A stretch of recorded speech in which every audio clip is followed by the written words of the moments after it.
by the water.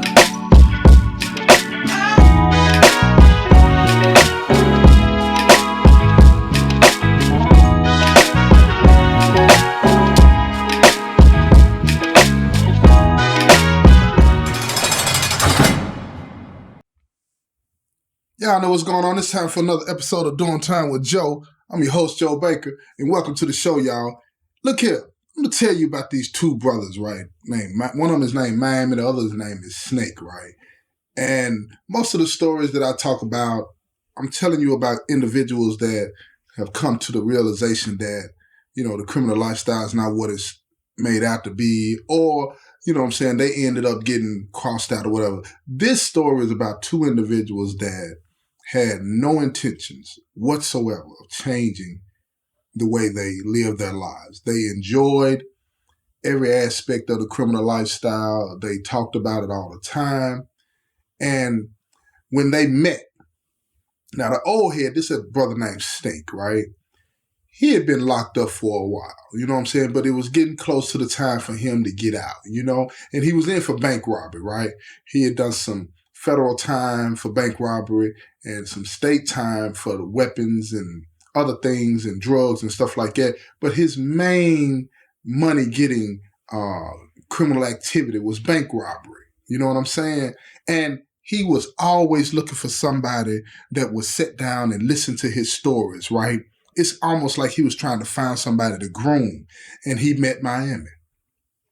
And Miami was one of those individuals. Look, let me tell you, Miami comes from a family, where his daddy is a lawyer, his mama's a school teacher. Dad is a lawyer, mama's a school teacher. Now, his dad is a corporate lawyer, not a criminal lawyer, but still, his dad is a lawyer, his mama's a school teacher, and he rejected that path. His sister, she's in law school at this time, probably a lawyer now. He rejected all of that. He liked that street life. He liked living rough, rugged, and raw. So when Miami met Snake, they bonded immediately. They would sit around and talk for hours about what they wanted to do and how they could pull the perfect heist. I'm talking about the perfect bank robbery.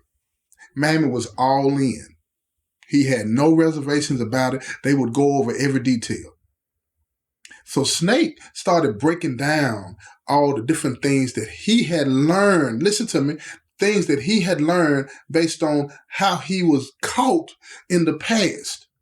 He figured if I change this up, they can't catch me. If I change that up, I get away with this. This is why he believes he's in prison, because he was making mistakes, and he's using his transcripts. When he's reading the part about the detectives, he's showing Miami, this is why I messed up. Got to change this up.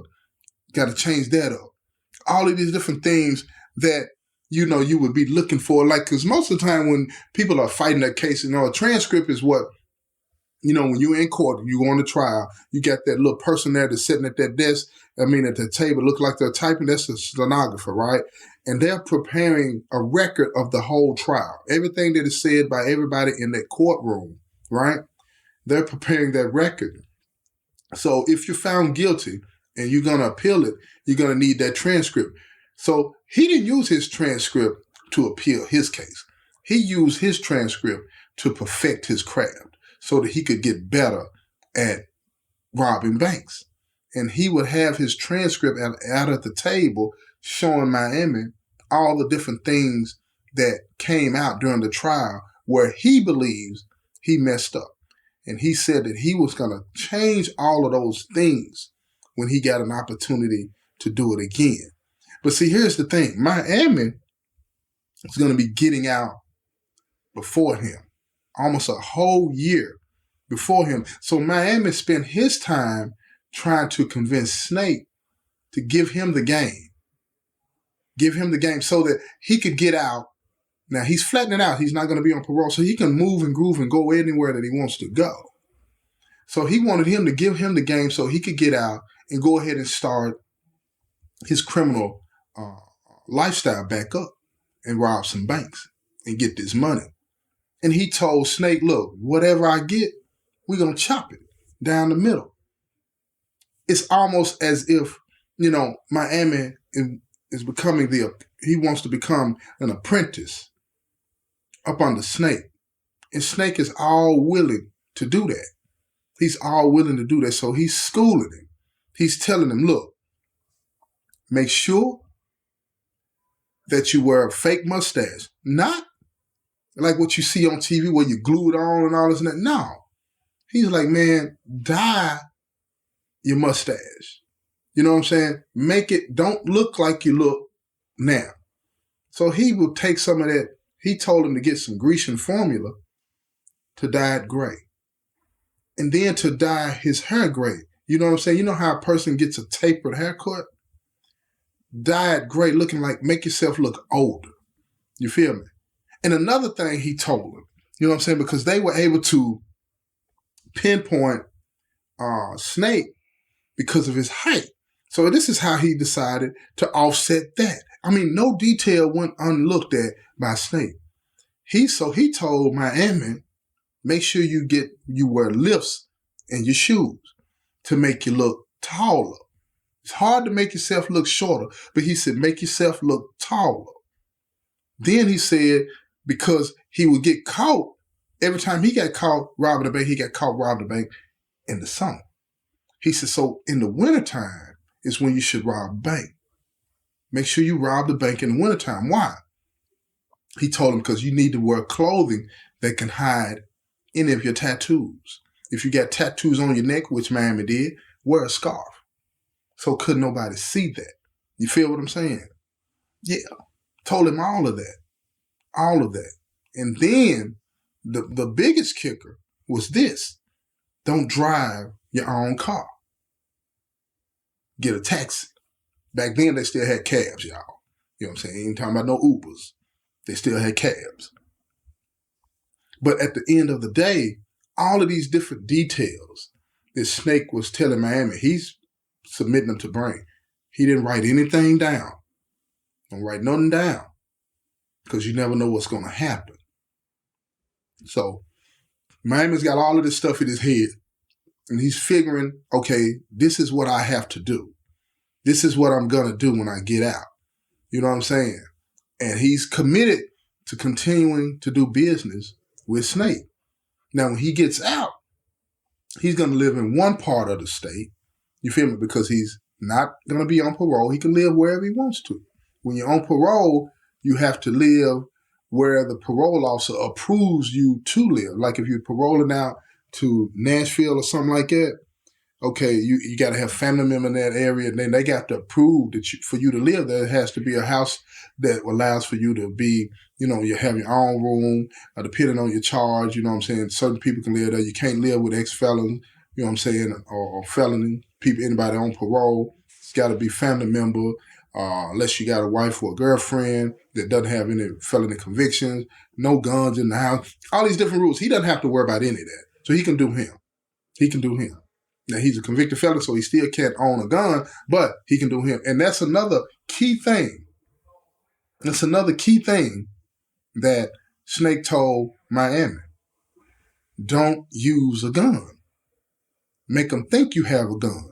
Now, Miami was a little thrilled with that one, because what if it's a situation where he actually needs the gun? Because he was all willing to do whatever he needed to do to get out of the place. But Snake told him, don't use a gun, because that's going to, if you get caught, that enhances the punishment, because you got a weapon. No doubt. Now, he didn't tell him that simulating a weapon is just the same. If the person behind that desk is fearful for their life, it's no different.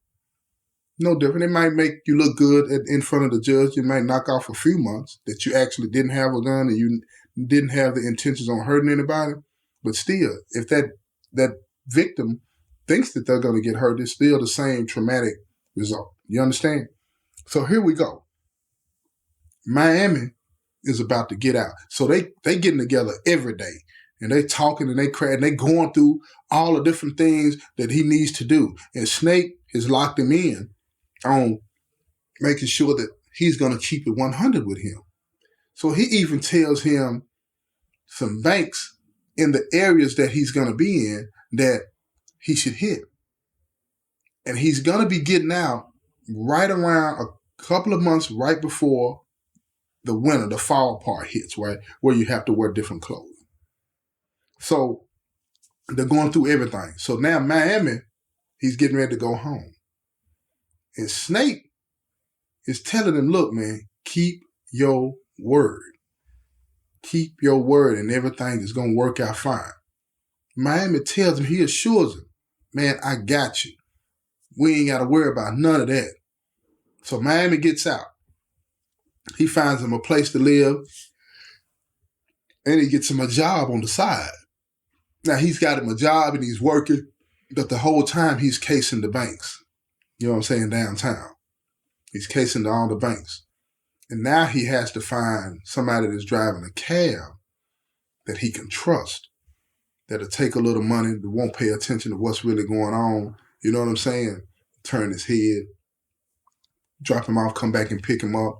But the whole thing about that, he's going to keep the cab driver in the blind. Going to keep the cab driver in the blind. Now, when they get ready to go, he finds him somebody. When they get ready to go, he tells me, he said, look, I got to go make a deposit. You know what I'm saying? I got to put some money in the bank. When I come back out, I'm ready to go. Don't be dilly-dallying and all this and that. I got somewhere else I got to be. So the cab driver thinking, okay, cool, that's what's up. I got you. So Miami goes into the bank. He hits him. Goes in there, tells the woman, put the money in the bag. He letting her know, you know what I'm saying, I got a gun, but he really don't have a gun, but it's in his pocket. Ain't nobody behind him in the line that he's at the teller's desk, right? But the teller next to him, she's looking and she's peeping it. And he tells her, don't hit that button. Don't do nothing. Don't you move. So he's looking at her. He's making sure he's staring her down. He wants her to get all of the details of what he looks like in her head. You know, the gray mustache. You know what I'm saying? The gray hair that he's got on his taper haircut and all of that. The gray in his goatee. He wants her to get all of that in her memory. You feel what I'm saying? So that she'll give a description that ain't got nothing to do with him. You feel what I'm saying? When it's all said and done. So he gets in and he gets out. He hits him for about 10. He hits him for about $10,000. He gets out, gets into the cab, and the cab driver just drives off. They pass the police on the way to the bank. They pass him. Now the cab driver, he doesn't know what's going on, and he's looking at the cab, and then Miami's conversating with him like, dang, what they doing? Where they going? Trying to make sure that he don't really pay attention to what's going on. So anyway, he gets him to his area. You know what I'm saying? In front of a house. Listen to that's one thing I left out. Let me make sure you understand this. Snake always told him, make sure that you get picked up in front of a house that don't belong to you. That way, that if the cab driver does put two and two together or something happens and he remembers, he's going to give them an address that ain't got nothing to do with you, where he picked you up. And make sure that this area that you have the cab driver pick you up don't have no cameras on no poles, nowhere, no how. You know, they had those old CCTV cameras back in the day that was real grainy, you know what I'm saying? That where you can't really see people, but you can see enough that, you know, if the police think that's you and they got enough information to point it at you, they can use that as leverage. That's what they had back in the day. But he told them, make sure you don't ever get picked up in an area that has any cameras whatsoever. That way, it's your word against the taxi driver. You feel me? So anyway, that's what he did. So he had the taxi driver drop him off in this area, right? And he gets out, he pays him, tells him thank you, and he walks up this sidewalk as if he's going in this house. The cab driver pulls off. When the cab driver pulls off, he turns around and walks down the street, gets in his car, and he rolls away. Gone. Got the money put up, straight, stacking it. Snake calls him later on that day because the bank robbery is on TV, and he tells Snake, we good. They don't go into any detail, you know what I'm saying? They say, we good. He got the money put up. He said, when you gonna do it again? He said, in a couple of days. So a couple of days go by, you know what I'm saying? And he hits again, and he hits again, and he hits again. And now he done hit 6 or 7 banks, all of them for 10 or more. You feel what I'm saying? And he's splitting it with Snake, splitting all the money with Snake. Now, here's the thing. Snake tells him, lean back, take a break, cut all your hair off your face. You feel what I'm saying? This is after about 4 months. Cut all the hair off your face. You got to redo yourself again. You feel what I'm saying? Now this time he's got him, with those barber pencils where you can draw lines and stuff like that. So he's drawing the mustache on. You feel what I'm saying? He wearing earrings. He's doing anything that he can do to change his appearance. Any and everything. At this point, Snake's got like 3 months left to do. 3 months left to do. And he's got his money separated from Miami's and it's put up. Miami's keeping everything copacetic. Everything is real. Everything is solid. Everything's looking good like it's supposed to. Miami starts to hit up again. He's hitting these banks. Everything is working fine. But now the police are starting to put a picture of this situation together. They got pictures of him on TV, you know what I'm saying, and all this and that, right? But it's time for him to lay low, right? Because now the weather's finna change. The weather's finna change. So he just stops. He just stops. His whole appearance is different. They don't have any tattoos, but they do have a picture of him. But this is in Tennessee, where he don't have any family. So, and that's important. Let me tell you why. Because you know how family members can recognize you even if you got on glasses or shades or whatever the case may be. See, he didn't have to worry about that in this state because nobody knew him. Nobody knew him. The only people that knew him were people that were in the penitentiary. You know what I'm saying? And none of them was really paying attention to that. Some of them suspected when they saw him, but they really just didn't care. Everybody in the penitentiary, nobody cared nothing about that. So Miami's laid back now. And now Snake is finna get out. Snake is finna get out. And he's flattening out too, so he doesn't have to worry about any parole loss or anything like that. So him and Miami, they're living together. Miami gives him his money, they kicking it. Everything is straight. No problems, no nothing. So now they're finna team up. They're finna team up, and now they're gonna start hitting twice as many banks. You feel me? And start getting their money. Now they're hitting the banks. They're doing everything that they need to do. They're following all the protocols that Snake had laid down about covering up, making sure that you don't hit banks during the summer when it's hot, where you're wearing less clothes. It's cold again. They're wearing, things that cover up all the tattoos. They got the things on their face to make them look different. They got they wearing the lifts in the shoes to make them look taller. They're doing all of those type of things. Even when they put the lifts on, right? You know what I'm saying? Those lifts is like semi-high heel shoes that women wear, right? So what they would do, they make sure they wore pants that came down all the way to the shoe to the point to where you couldn't tell if the heel was bigger. You feel what I'm saying? All day, look here, Snake didn't overlook any details whatsoever. He made sure that he was meticulous about trying to understand what the police would be looking for. Every little detail matters. And he made sure that he had those details covered. So they're knocking off all of these banks. They're getting away. They're getting away. Miami had hit several banks before Snake got out. And they was up on 100,000. You feel what I'm saying? 50 apiece. Snake, when he gets out, together they hit 12. You feel what I'm saying? They done hit 12 banks. So they getting their bread. They getting their bread. And then the police, like I say, start putting together a better picture of what's going on. Because they did. They did. So they started to look at who is on parole, probation, or flattened, meaning expired their sentences, that are into bank robbery. And of course, Snake's name comes up because they know this is not some amateur stuff. This is not some amateur stuff. So they're looking for people that have done this before. That's what they're doing. They're looking for people that have done this before. And Snake's name comes up. His name comes up. And when his name comes up, they're looking for him because when you get out of the penitentiary, whether you flatten or on parole, you got to get him an address most of the time, right? Most people go on and comply. Snake didn't give him an address, right? But they were able to find him because he said he was staying in Tennessee.